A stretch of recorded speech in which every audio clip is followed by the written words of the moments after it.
Գյորջյան Կասկադ 60 ամիս փուլային վճարում բազմաթիվ առավելություններ։ Համագումարին հանրապետական կուսակցության ղեկավարի երրորդ նախագահի ելույթում ես վստահ եմ դուք գտնեք բոլոր են անհրաժեշտ պատասխանները մեր որոշման ու ամենակարևորը հետագայում պայքարելու Նիկոլին հեռացնելու համար անհրաժեշտ քայլերը։ Տիկին Մկրտչյան, իսկ ինչով է պայմանավորված Նիկոլ Փաշինյանի այն վարքագիծը, որ պարբերաբար թիրախավորում է արցախցիներին, այնուհետև մեղայականով է հանդես գալիս, նշում է, որ թյուրիմացություն է տեղի ունեցել եւ նմանատիպ այլ խոսույթներ։ Դուք ասում եք, որ ինքը ներողություն է խնդրում եւ ասում, որ թյուրիմացություն է, ոչ, ինքը բեմադրում է հրապարակային պատժիչ տեսարաններ, ցույց տալու, որ որևէ մեկի համար ինքը չի ունենալու բարեգթություն, արդարամտություն կամ արդարադատություն Հայաստանի Հանրապետությունում չի գործելու։ Ինքը մեզ վստահեցնում է, որ ունի նիկոլահպատակ, մասնագիտական եւ մարդկային արժանապատվությունից զուրկ համակարգ եւ այդ համակարգը պատրաստ է անել ամեն ինչ։ Մանկահասակ երեխային եւ իր մայրիկին ստորացնել եւ նվաստացնել հրապարակային, բռնաճնշումներ ենթարկել անչափահասներից մինչև աշակերտներ եւ ուսանողներ, ցանկացածին, ով իր դեմ դուրս կգա։ Ես կարծում եմ, այս գիտակցումն է, որ մեզ պիտի բերի իրական պայքարի պայմանների եւ իրական պայքարի ձևերին, որտեղ Նիկոլը քաղաքական գործիչ չէ, որ մենք մտածենք ինքը լավ թե վատ քաղաքական գործունեության տրամաբանության մեջ է։ Նիկոլը առավել եւս երբևէ չի եղել պետական գործունեության մեջ, որ մենք մտածենք թյուրիմացություն է տեղի ունեցել, ոչ, դրանք նպատակաուղված գործողություններ են հայ ժողովրդի դեմ վախեցնելու եւ ցույց տալու, ոնց էր ասում, ինձ կհիշեցնեք, հանգիստ վերընկեք տեղները, բոլորիդ լցնելու եմ ԱԱԾ պատվալները, սրանք մեսիջներ են յուրաքանչյուր հայի, բայց ես խնդրում եմ Հայաստանի Հանրապետության քաղաքացիներին այս վախկոտից հանգարց չվախենալ եւ տուրք չտալ այս սպառնալիքներին, որովհետեւ հակազդեցությունը իզորու է սրան վռնդել եւ ունենալ հայկական իշխանություն, հայկական պետությունում, ունենալ ինքնիշխանության երաշխավոր մարդիկ։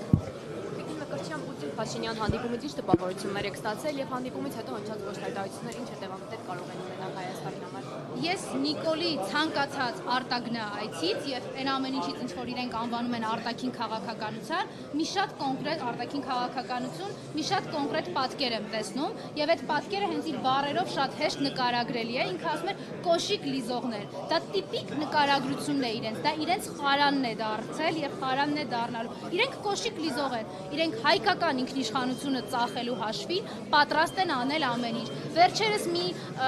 մետաղի կտոր իր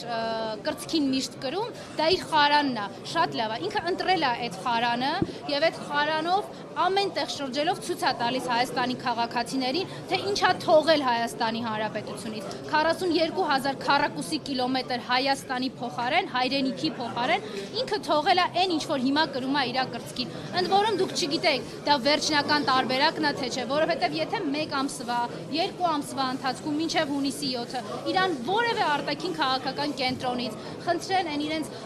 կներեք ես բառի համար ֆիրմա բառերով ոնց են ասում back office-ներով,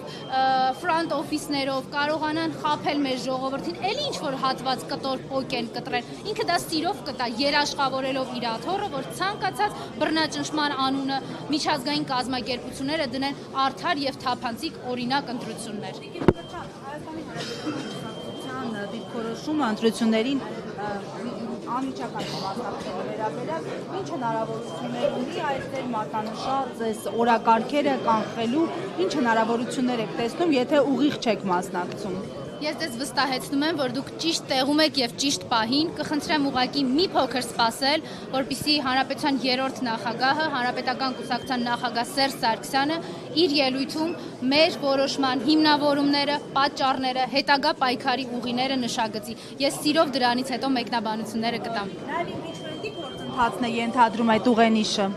Մենք շարունակում ենք հավատալ, որ մեր միասնականությունը եւ միավորումը հավատ ենք process-ին, որ Նիկոլին անհրաժեշտ է վռնդել առանց իր կողմից ձևականորեն կազմակերպվող ընտրական օրենսգրքի ինչ որ պայմանների, որտեղ մենք շատ լավ հասկանում ենք, ընտրական օրենսգրքի որևէ դրույթ չի պահվելու։ Հիմա դուք չեք տեսնում ինչա կատարվում։ Ասում են ընտրական օրենսգրքով խոստումներ տալ չի կարելի։ Ամեն օր Նիկոլ Փաշինյանը այցելում է ինչ որ տեղեր, ինչ որ մարդկանց տալով, քաղաքացիներին տալով ինչ որ խոստումներ։ Այցելում Գնում է ինչ որ տեղել, ասում են չի կարելի սպառնալ, իբր դա էլ է քրիորեն պատժելի, բայց իհարկե ոչ Նիկոլի համար, որտեղ ոչ դատախազությունը, ոչ քննչականը դա չեն նկատելու։ Նիկոլը կարող է սպառնալ, կարող է ապօրինի կալանավորել, իրեն ամեն ինչ կարելի է։ Հետևաբար այդ ընտրական օրենսգիրքը իր պարագայում չի աշխատելու այնպես, ինչպես ինքը կներեք բառիս համար թքած ունի Հայաստանի սահմանադրության վրա։ Հետևաբար անվստահության գործընթացը հակազդեցության միջոց է միասնաբար Նիկոլին վռնդելու։ Ընդ որում ներողություն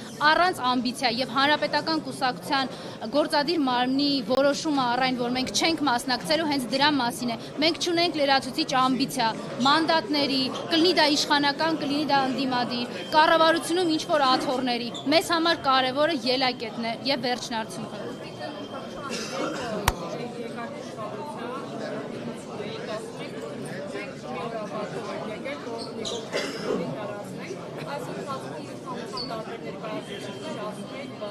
Եկել էինք մեծ հեռացնել, ինչու չստացվեց հեռացնել եւ մանդատը միայն ծառայեց նրան, որ գա աշխատավարձ ստանաք եւ գնաք։ Այս հարցի պատասխանը ունենք,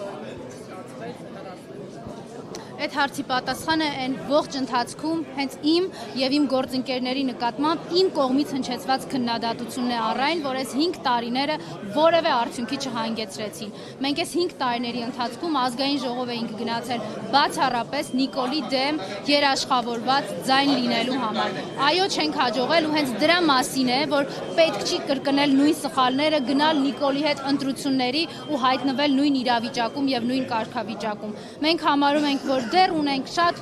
շատ կորցրած իհարկե շանսեր, բայց դեռևս ունենք հնարավորություններ անվստահության գործընթացը իրացնելու ու մեզ նաև որպես ընդդիմադիր падգամավորներ, մարդիկ, ովքեր մանդատ են ստացել Նիկոլին հեռացնելու համար, հեռացնել հենց այս ազգային ժողովով հնարավորություն տալով գոնե այն խոստումներից ամենակարևորը, որ մենք տվել էինք գոնե այս վերջի ամիսներին իրականացնել։ Ինչ վերաբերվում է աշխատավարձերի մասով, ես բազմաթիվ անգամներ նշել եմ, որ ես չմասնակցելով նիստերին որևէ աշխատավարձ չեմ ստացել, բազմաթիվ անգամներ հրաժարվել եմ գործուղումներից, որտեղ համարում եմ, որ այն իշխանազավթները, ովքեր չեն ներկայացնում Հայաստանի Հանրապետությունը եւ չեն ծառայում Հայաստանի շահին, իրենց հետ ընդհանուր ոչինչ անել չի կարելի։ Այդ դահլիճում ներողություն, մինչեւ այս պահը իմ ներկայությունը պայմանավորված է ընդամենը մեկ բանով՝ Նիկոլի դեմ շարունակել լինել երաշխավորված ձայն եւ անհրաժեշտ պահի առանց երերալու տալ այդ ձայնը Նիկոլի դեմ։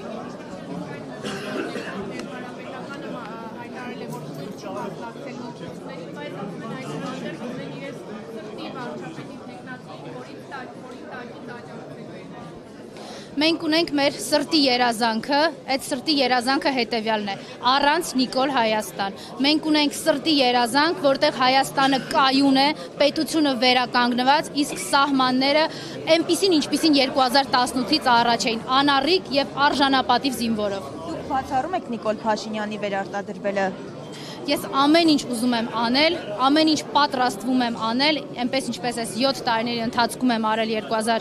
2018 թվականից սկսած, որպեսզի նման բան տեղի չունենա, որովհետև շատ լավ հասկանում եմ, Նիկոլի վերարտադրություն նշանակում է Հայաստանի չգոյություն։ Ինքը նույն սխեմայով կործանել է Արցախը, հիշում եք, ասում էր ընդամենը նշաձող պիտի իջեցնենք, արդյունքում Արցախի հանրապետություն գոյություն չունի։ Հիմա Հայաստանի սահմանադրության, հայկական սահմանադրության վերաբերյալ ասում է, որ պիտի իջեցնի նշաձողը, նշանակում է իր տերերը, թուրքերն ու ադրբեջանցիներն իրեն արդեն հանձնարարել են։ Պիտի չլինի նաև Հայաստանի Հանրապետություն։